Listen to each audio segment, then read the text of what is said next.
All right, what's up, guys? Welcome back to Keeping Up with the X-Men, and I am here with my first review for Generation X. Now, let me just go ahead and say I am so out of it with Generation X. Like, oh my, holy crap.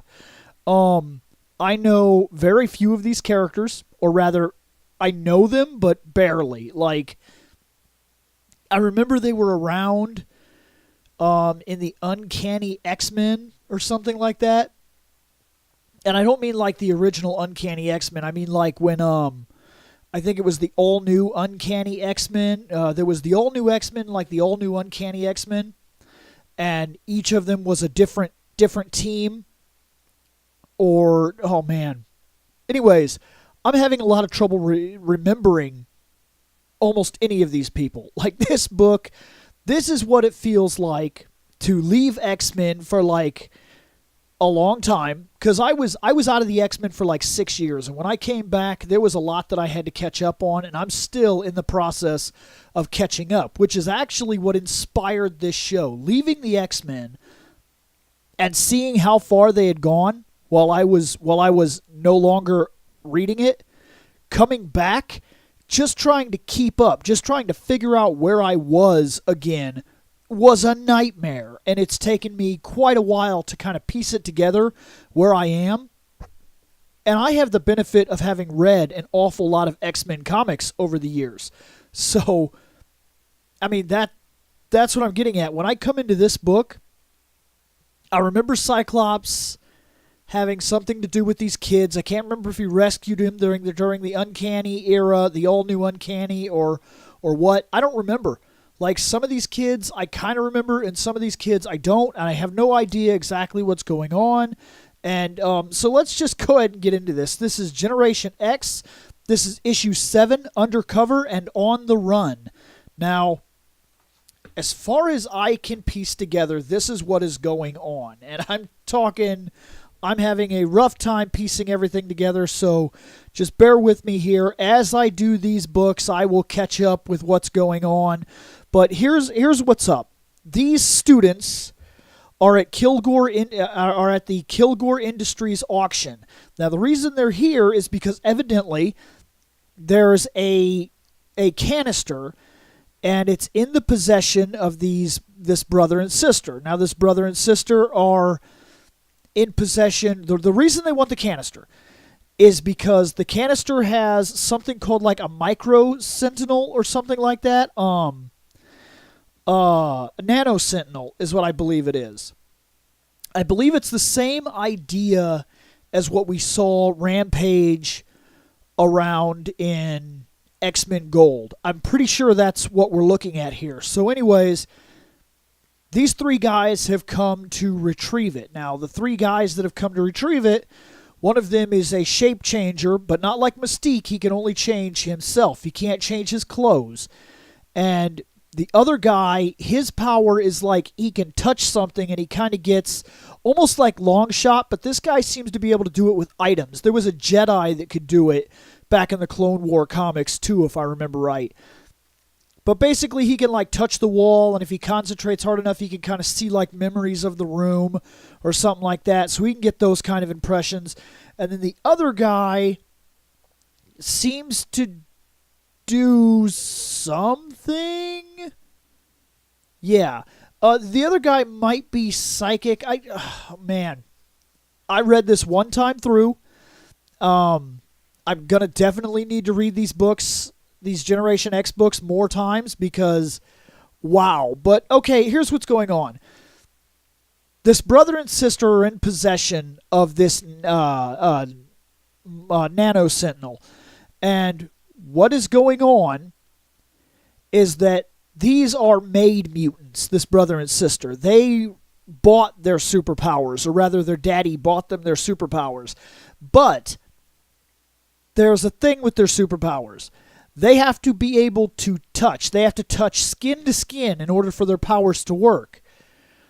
This is not a problem for Freaker Brother Sister, though, because I told you I would try to keep this as PG-13 as possible whenever I could, and I would try to withhold from cussing and things like that. Try to bring this show to as many people as I can. Whoever wants to keep up with the X-Men, I want you to be able to watch this when your kids are around and whatnot, things like that. But look, this brother and sister, these guys are right out of a hentai magazine, okay?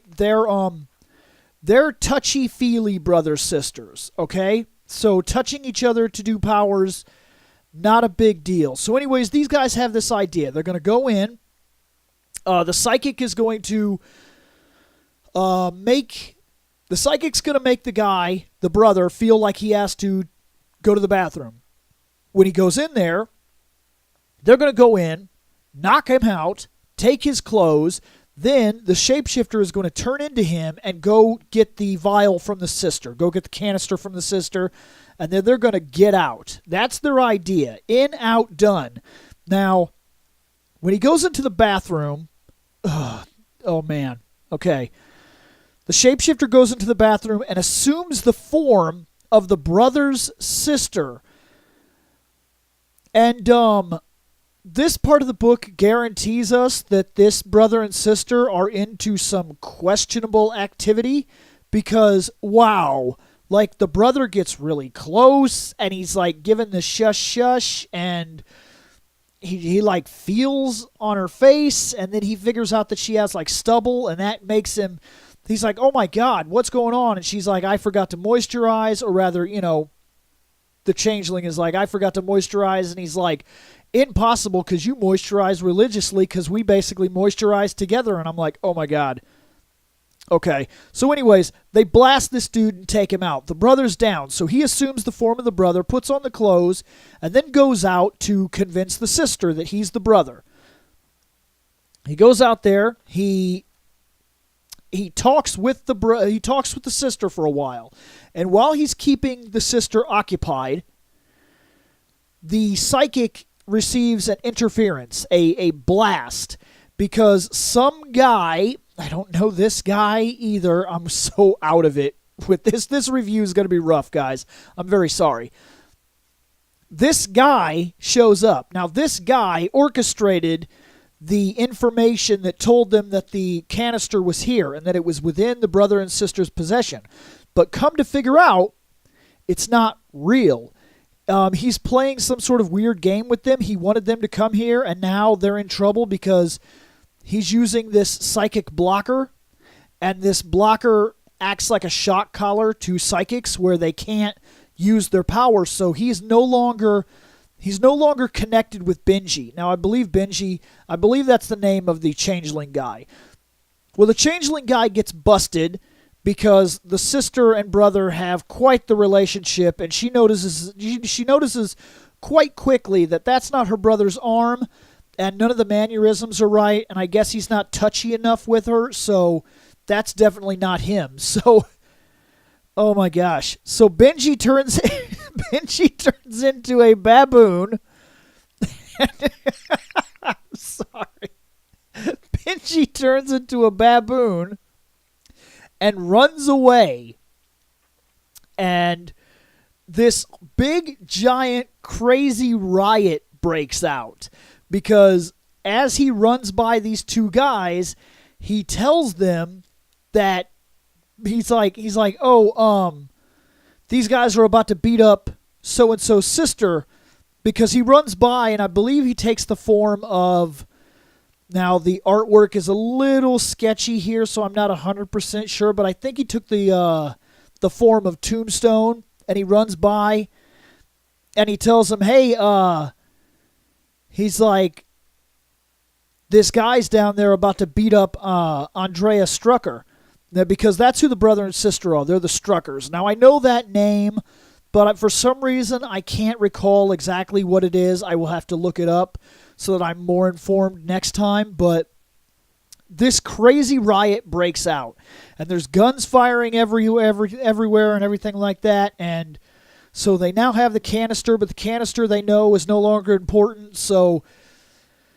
their psychic touches the wall and uses that weird psychic reverb thing where he can kind of get impressions of the memories of a room, and when he does that, he figures out that there's a secret old 1960s Batman-esque escape route where they walk over and there's literally like a statue and they poke it in the eye, and then it's like a statue bust. They poke it in the eye and the wall opens up because secret passages, and they're even making jokes about how cliche it really is.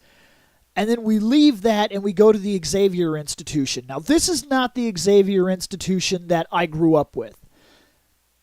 And if you've been out of X-Men for a while, it's not the one you grew up with either. The Xavier Institute is the institute that Scott ran, where the actual Xavier Institute, if I'm not mistaken, was renamed the Jean Grey School for Higher Learning or something like that.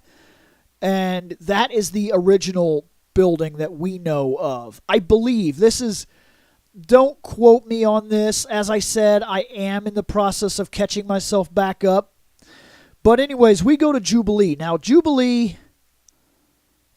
she's with some guy, and that's about the extent of what I know about this guy, and the baby is Shogo. I can't remember if it's actually her 100% legitimate baby or if she's just taking care of the baby, but she's had it for quite a while now. So she's basically the baby's mother, whether it is actually her kid biologically or not, but she's a vampire now. She gave up her powers a while back and then was bitten, I think like legitimately bitten by like Dracula or something, like, and then I heard something about her marrying him, but I guess that's not true or whatever. I don't know. She's a vampire now and she accidentally bites her tongue, and it was a weird, pointless scene. She's flirting with this guy kind of, and then she bites her tongue, and then she leaves, and then he's like, oh, I'm such a fool, or something like that. It was a weird scene, guys. And then we go back, and we find that throughout the course of this book, Benji has been interested in somebody. Benji is interested in the... Oh, I'm sorry, guys. I don't know the names yet. Benji's interested in one of these guys, and I believe it's the psychic guy that keeps telling him, hey, no, I'm sorry. Benji likes the psychic guy. I need to learn these names. I really do. I will have this down better the next time we come in here to do one of these. But wow, I am so out of the loop. I am so behind in this Generation X. I was not expecting, like, there's one character I know, actually, like legitimately know, and then the rest of these guys are just guys that I don't know them. Like, I know that they exist. I have zero experience with them. But anyways, Benji attempts to get himself a date to go, to go have a relation with this guy. And when he walks up, the guy kind of jerks his hand away, and it's not an insulting thing. From what he says anyway, he doesn't like to touch people because he probably gets emotional things and memories and stuff he doesn't want. But anyways, basically what ends up going on here is he doesn't have the gall to go through with it and actually ask the guy out or ask him to his room or whatever it was that they were about to do. And because of that, he goes home and he cries, or rather he goes back to his room and like pouts on his bed. So sad Benji is sad. He does not get the date. This book is going to take me a while, guys. I'm going to be honest. This is going to take me a while. This is not something I'm used to. It's not something I know. The next book has a tremendously cool cover, so we'll see what happens there and see if this continues or what. I think this was like the end of a story arc too. I'm going to be honest. I don't know what is happening. I don't. I'm so out of the loop. I'm so lost. I'm so sorry. These will get better, I promise you. But as it stands right now, I'm sure you're just as lost as I am. I'm sure that this review did absolutely nothing for you except for to probably laugh at my ignorance if you know what's going on. So, you are now all caught up with Generation X. Later on.